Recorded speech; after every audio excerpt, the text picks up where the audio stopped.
Welcome back to AR Tales. In today's story, we explore a husband who is called pathetic for trying to be romantic and quietly turns his marriage into a financial audit. As you listen, notice the exact moment where you think he should have stopped trying to fix things and started protecting himself. I am Michael, 34, married to Sarah, 31. We have been married for 5 years. She works in marketing, makes about $54,000 a year. I work as a financial analyst and earn around $135,000. We live in a nice house in a decent suburb. I put $95,000 down on that house before we got married. Last month was our 5th anniversary. I wanted it to matter because things had felt off for a while, so I took the day off work. I went to 3 different stores to get everything right. I made herb-crusted salmon, her favorite, roasted asparagus with garlic, a homemade chocolate souffle that took forever not to ruin. I bought a bottle of her favorite Pinot Noir, the $80 one she always points out but never buys for herself. I put maybe 30 candles around the dining room, bought fresh white roses from the farmer's market. By 6:45, the place looked like a scene from a movie. For the first time in months, I felt hopeful. Maybe this would help us reset. Sarah walked in around 7 with her sister Jessica and her best friend Amanda. They were supposed to just stop by before a girls' night out. I was finishing the last candles when I heard Sarah laugh from the doorway.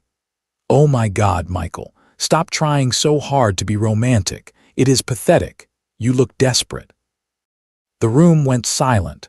Jessica went pale and whispered, "Sarah," like she could not believe what she had heard. Amanda stared at her shoes. Nobody looked at me. Sometimes a whole marriage shifts in a single comment. This was that moment for me.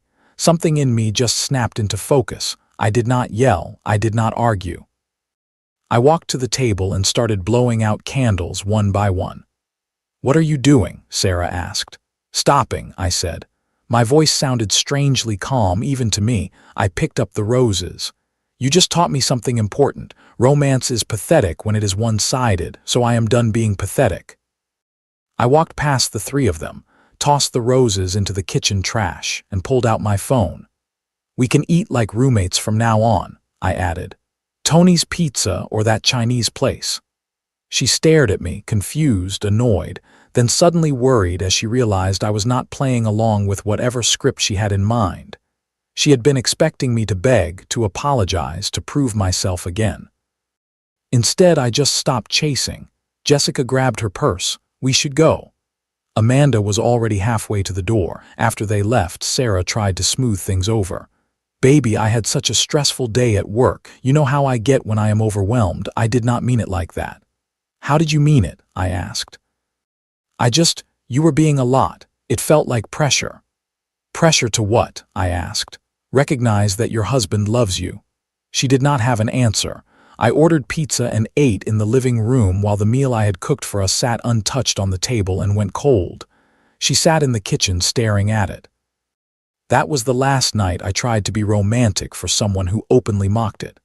What Sarah did not know was what I do for a living. I am a financial analyst who specializes in forensic accounting. My entire job is tracking money, spotting patterns, and building airtight cases from data. I had already been tracking our household finances for years, not because I suspected anything, just because my brain works like a spreadsheet. Every receipt scanned, every expense tagged, every joint purchase recorded down to the cent. When I looked at the numbers, the picture was simple. I was paying 81% of our shared expenses. Over 5 years, that added up to $127,000. Sarah contributed 19%, which came out to about $29,000. On top of that, I had spent more than $52,000 on romantic things. Flowers, surprise weekends, jewelry, trips, concert tickets, spa days. All the extra effort you put in when you think romance is a two-way street. Her romantic contribution over 5 years in dollars or effort was 0. So after that anniversary, I made a decision. Operation Roommate. Every shared expense from then on was split 50-50. Every bill logged in a shared Google Sheet. Every charge followed by an immediate Venmo request. No more quiet, I got it this time. No more automatic paying. Week 1 was interesting. She actually seemed relieved. I heard her on the phone with her mom. He is finally chilling out and giving me some breathing room, she said. It is so much better this way, Mom. I can just exist without constantly being pursued. She said it loud enough that I heard every word from the kitchen. At this point, a lot of people would have blown up. I decided to keep watching. Sometimes you learn more by collecting data than by arguing. Week 2 is when things started to pinch. Her car needed $380 of brake work. Before, I would have taken care of it without thinking twice. "Babe, can you help with the car?" she asked. "I would set up a payment plan with the shop," I said. "They usually offer 0% financing." "You always handle car stuff," she said, confused. "I handled car stuff when we were a team," I answered. "Roommates handle their own transportation." Later, she mentioned wanting to try a new steakhouse. "Do they take separate checks?" I asked, looking at the menu. When she needed new work clothes, I did not offer to take her shopping like before. I just kept logging my half of the groceries and utilities and left the rest to her. Week 3 brought the complaints. "You used to ask how my presentation went," she said. "You do not tell me I look nice anymore. Are you planning to stay mad forever?" "I am not mad," I said. "I am just not pathetic anymore. There is a difference." The woman who had grown used to living on a lifestyle funded mostly by my income was meeting reality. $54,000 a year does not stretch as far once the subsidy disappears. At the same time, I kept thinking about what shaped her. Her dad walked out when she was 12. Her mom had to work 3 jobs to keep food on the table. Sarah told me stories about wearing the same shoes until they fell apart and pretending she was not hungry because there was no lunch money. It made sense that she clung to security, that she let me handle everything. That does not excuse 5 years of taking me for granted, but it explained how she got so comfortable with me doing all the giving. Then Emma, her coworker, messaged me. We had gone out together as couples a few times. Emma had always seemed straightforward. "Hey Michael," she wrote. "I hope this is not weird, but I think you should know what Sarah has been saying at work about you. We met for coffee." Emma looked uneasy. "Everyone in the office thinks you are some controlling guy," she said. "Sarah tells people you suddenly started forcing her to pay half of everything as punishment. That you are withholding affection because she asked for space." Emma shook her head. "I have seen you pick up every dinner check when we went out. I have seen her Venmo request you for coffee and groceries. I have never once heard about her doing something thoughtful for you. I could not stay quiet anymore." That was the moment I realized Sarah was not just ungrateful. She was rewriting our history to make herself the victim of what were, in reality, basic boundaries. So I did what I do at work. I built a case. One Thursday night, Sarah came home with that "we need to talk" expression. "Michael, this has gone on long enough," she said, sitting at the kitchen table like she was leading a formal meeting. "You are punishing me. It is not healthy." "You are right," I said. "We do need to talk." I opened my laptop and turned it toward her. "These are 5 years of our finances," I said, prepared with the same detail I use for federal audits. "I do not want to see your stupid spreadsheets," she snapped. "These are not stupid," I said. "This is our relationship in numbers." I walked her through the charts, monthly breakdowns of who paid what, 5 years of receipts for romantic gestures, flowers, trips, birthdays, promotions, surprise dinners, the works. "In the last 12 months," I said, "I spent $8,400 on things meant only to make you feel loved. That is separate from bills and groceries." Sarah stared at the screen, cheeks going red. "Now I want you to answer one question," I said. "When was the last time you did something romantic for me? When did you surprise me with anything? When did you take the lead on making me feel special?" The silence stretched. We both knew the answer. "I show love differently," she said finally. Her voice cracked. "How?" I asked. "By accepting everything I do and calling it pathetic in front of your friends. By taking and never giving back." "You cannot put a price on love," she said.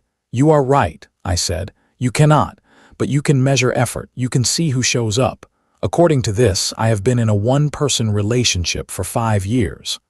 I clicked to the next slide. These are the costs of the romantic gestures you laughed at last month.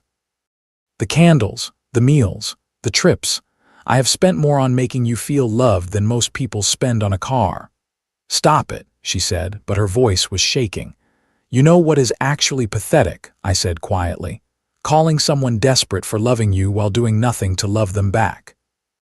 That is when she broke. Fine, she shouted, standing up so fast her chair fell back. You want the truth. Sometimes your romantic stuff made me feel suffocated. It felt needy, like you could not exist without my approval. So you felt suffocated by being loved, I said. Got it.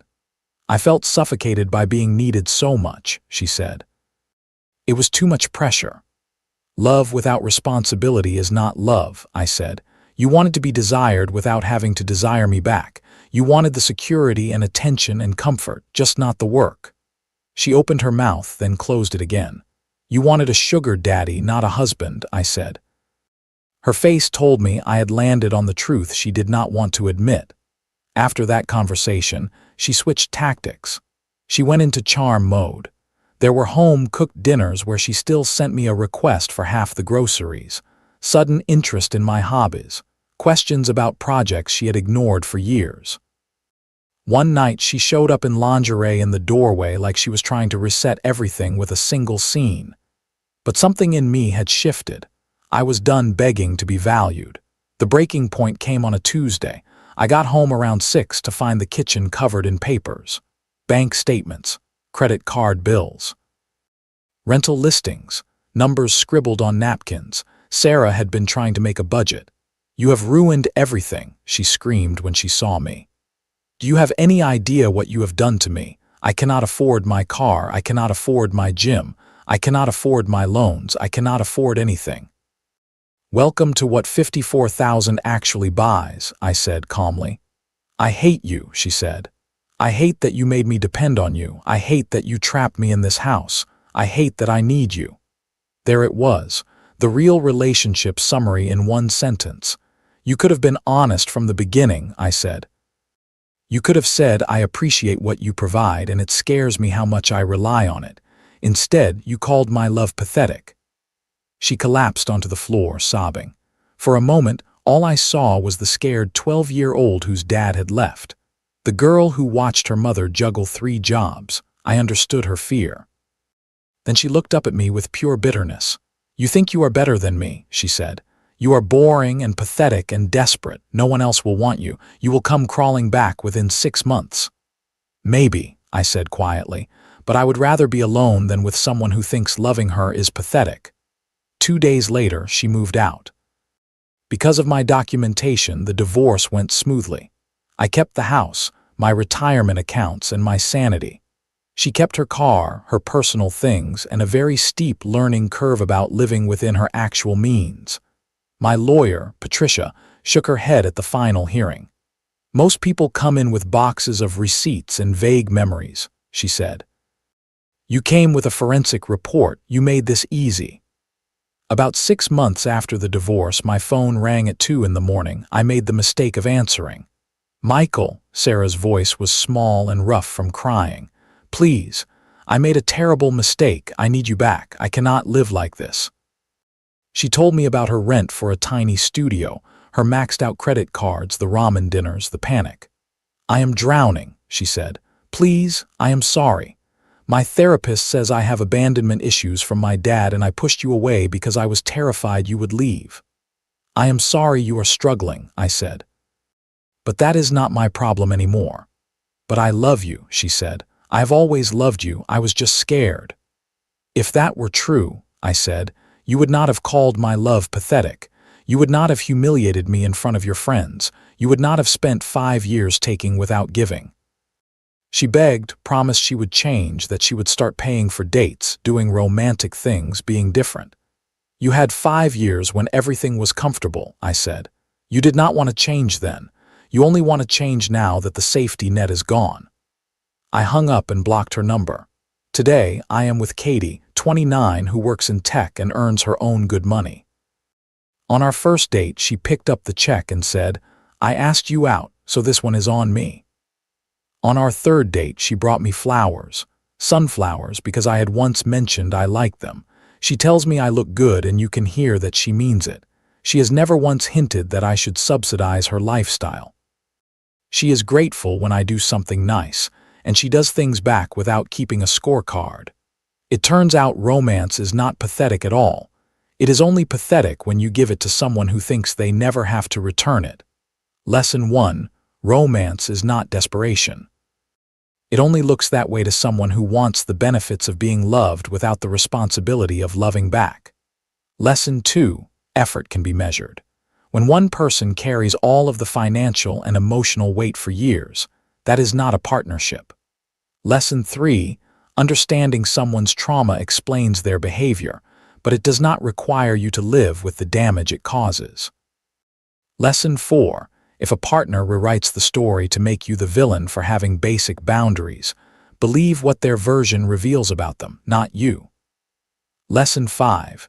You are allowed to walk away from a one-sided relationship, even if the other person finally wants to change after the safety net is gone. Lesson 6. A healthy partner does not just accept your effort. They match it in their own way, and they never call your love pathetic. What would you have done the moment she mocked that anniversary dinner? And have you ever realized, too late or just in time, that you were giving everything to someone who thought your affection made you weak?